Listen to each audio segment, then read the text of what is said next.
So as far as the weight, it does have some weight to it, but it's not super heavy. Looking at the bottom, it does have these rubber feet and they feel very good. As far as vents go, the only vents I do see are on the top of the headphone amplifier right here. All right, so first let's take a look at the front of the headphone amplifier. So right here, you have the power button.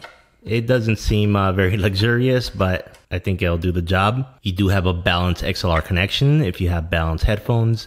And then next to that, you have a single-ended 6.3mm connection for your headphones. And finally, you have a 3.5mm single-ended connection for your headphones.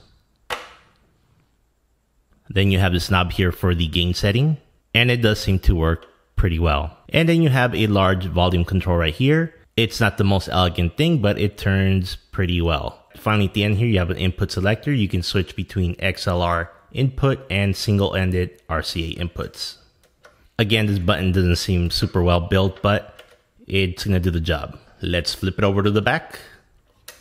So on the left side of the amplifier, you have your single-ended input using 2 Rca connectors. Then you have a single-ended pass-through. And then you have your right and left for your Xlr input. So you're going to want to connect your digital audio converter, also known as a DAC, to either the single-ended input or the balanced input here. Then this is the connection for the power adapter. Finally, you have a little switch here to switch it between auto off and bypass. So you can set the setting if you want it to automatically turn off. If not, you just set it to bypass.